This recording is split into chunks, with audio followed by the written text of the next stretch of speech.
Now, the great news is that the boys are said to be in good physical shape, with a few fighting lung infections right now. But experts say they could face more challenges down the road. Their miraculous rescue from a flooded cave in Thailand captured the world's attention.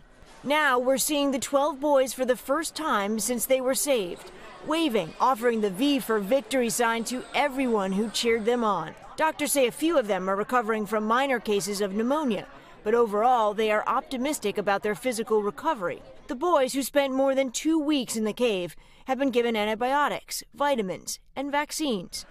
One official saying so far, no signs of fever or problems with their vision. I think for the boys, their age was definitely an advantage in terms of any potential physical or health complications. Right now, they're all together in one hospital wing, but are mostly being kept apart from their loved ones.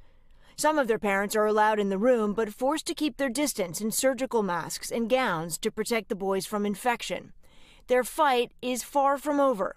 Experts are turning their focus to what might be a bigger concern for the boys moving forward: their mental health. We'd worry about these boys' risk of PTSD, post-traumatic stress disorder. They've been confined, they've been isolated. Symptoms of post-traumatic stress disorder can appear months, even years after an intense event like the one they survived, and can include mood changes, nightmares, and irritability. Over the next several months, you'd want to monitor them and make sure that they're emotionally processing this. The rescue in Thailand is similar to another one that caught the world's attention in 2010, when 33 Chilean miners were rescued after spending 10 weeks underground.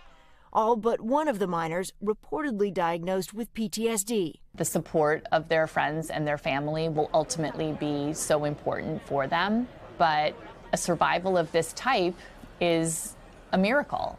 Boys who beat the odds once, now looking to beat them again. Right now, doctors plan to keep the boys in the hospital for a week and will continue to monitor them after they're released. Aren't you so happy we're doing this story? Like, this is how are they going to cope now that they're out? Absolutely. Yeah. It's such great news. I mean, that poor diver that lost his life, but that all these boys got out. God, it's so heartwarming. Thank you, Steph. Yep. Thank you. Hello, Today fans. Thanks for checking out our YouTube channel. Subscribe by clicking that button down there and click on any of the videos over here to watch the latest interviews, show highlights, and digital exclusives.